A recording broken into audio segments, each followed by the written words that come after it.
সকাল থেকে রাত পর্যন্ত আমাদের মহিলাদের কাজগুলো শেষই হতে চায় না। আমরা যদি একটু বুদ্ধি খাটিয়ে কাজগুলো করি, কাজগুলো আমরা খুব দ্রুত শেষ করে নিতে পারবো। এমনই কিছু অসাধারণ টিপস আপনাদের সঙ্গে শেয়ার করব।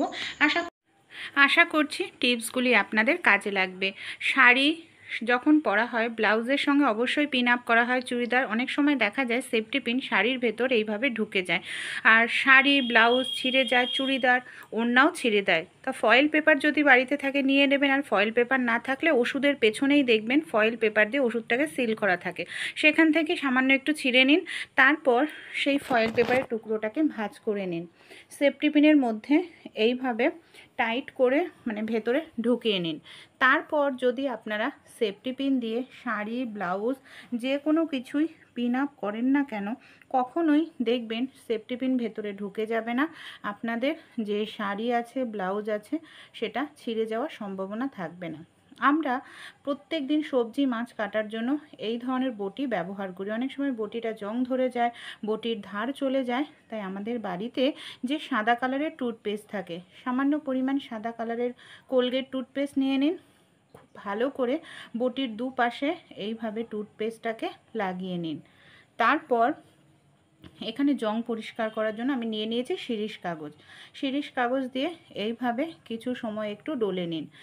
এইভাবে শিরিষ কাগজের সাহায্যে জং যেরকম উঠে পরিষ্কার হয়ে যাবে, টুথপেস্টের সাহায্যে দেখবেন আপনাদের যে বটির ধার চলে গেছিলো সেই ধারটা ফিরে আসবে। এই দেখুন, এইভাবে কিছু সময় আমি একটু ডলে নিলাম। তারপর আমি জল দিয়ে আপনাদের ধুয়ে দেখাচ্ছি। দেখুন কতটা সুন্দর পরিষ্কার সাদা ধবধবে হয়ে গেছে আমাদের বটিটা, সেই সঙ্গে ধারটাও চলে এসছে। উল্টো দিকে একইভাবে আমি এইভাবে সবার প্রথমে একটু ডলে নিচ্ছি, তারপর নর্মাল জল দিয়ে আমি আপনাদের ধুয়ে দেখাচ্ছি। এই দেখুন, এইভাবে আপনারা 15 দিনে একদিন, মাসে একদিন করুন। আপনাদের বটিতে জং ধরবে না, এমনকি আপনাদের বটি একেবারে ধার থাকবে, সবজি মাছ কাটতে কোনো অসুবিধাই হবে না। ভালো লাগলে ট্রাই করে দেখবেন। যখন আমরা কোথাও ঘুরতে যাই অবশ্যই আমরা আমাদের প্রয়োজনীয় জিনিসপত্র নিয়ে যাই। দাড়ি কাটার জন্য রেজার নিয়ে যাই। সমস্যাটা কি হয়, এই যে রেজারটা ব্যাগে এইভাবে খোলা অবস্থায় নিলে ব্যাগে থাকা জিনিসপত্র রেজারের কারণে নষ্ট হয়ে যায়, কেটে যাওয়ার সম্ভাবনা থাকে। কারণ রেজারের যে বক্সটা দেখা যায় পুরনো হয়ে যায়, সেটা আমরা ফেলে দিই। তাই কিভাবে নিলে এটা ব্যাগে থাকা অন্যান্য জিনিস নষ্ট হবে না। আমাদের বাড়িতে যে ফয়েল পেপার থাকে, ফয়েল পেপারের সাহায্যে খুব ভালো করে রেজারের মুখটাকে আপনারা এইভাবে মুড়িয়ে নিন। এইভাবে মুড়িয়ে নিলে দেখবেন একটি কভার তৈরি হয়ে যাবে। তারপর আপনারা খুব সহজেই ব্যাগে ক্যারি করতে পারবেন, কোনো রকম অসুবিধা হবে না, ব্যাগে থাকা জিনিসপত্র নষ্ট হবে না। অনেক সময় দেখা যায় বেগুন এই জাতীয় সবজি পলিথিনের মধ্যে রেখে দিই, পচে যায়, আর না হয় বাইরে রাখলে শুকিয়ে যায়।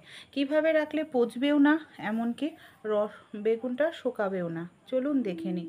বেগুনের গায়ে আমরা যদি সামান্য পরিমাণ একটু তেল, যে কোনো তেল, সর্ষের তেল না হয় রিফাইন তেল, এইভাবে একটু লাগিয়ে নিতে পারেন, তাহলে দেখবেন আপনাদের বেগুনটা 1 মাস ঘরে থাকলেও বেগুনটা শুকাবে না, টাটকা থাকবে।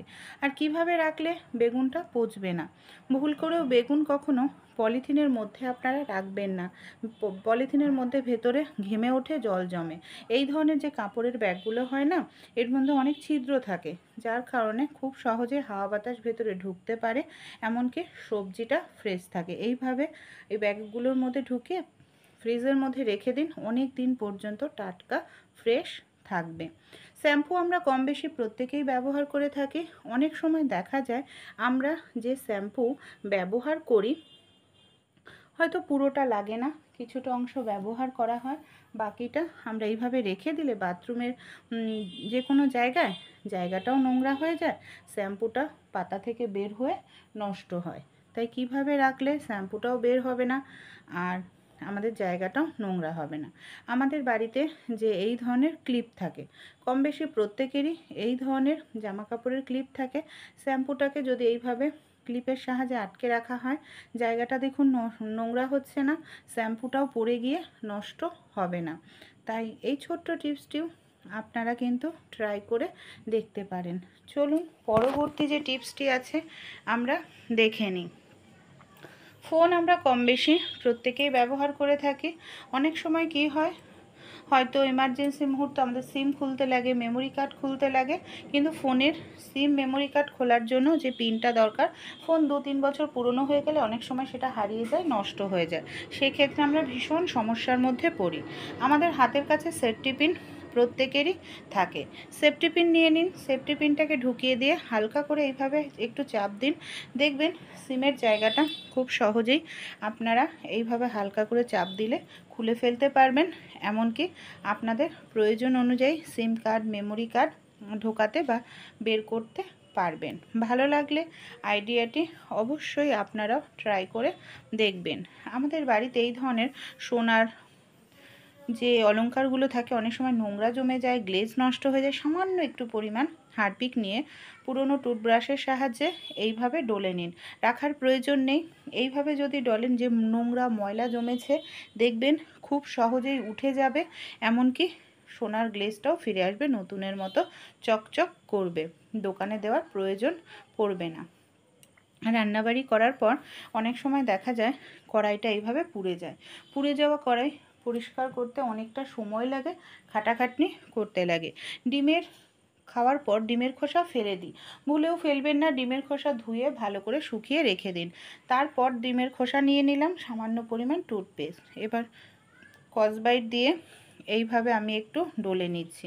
এইভাবে যদি আপনারা পোড়া বাসন পরিষ্কার করেন, সময় খুব কম লাগবে, এমনকি আপনাদের খাটনিও খুব কম করতে হবে, আর পোড়া বাসন একেবারে নতুনের মতো চকচকে হয়ে যাবে। এইভাবে কিছু সময় একটু ডলে নেওয়ার পর আমি আপনাদের নর্মাল জল দিয়ে এবার ধুয়ে দেখাবো। দেখুন বাসনটা আমার কতটা সুন্দর পরিষ্কার হলো। অবশ্যই ভালো লাগলে ট্রাই করে দেখবেন।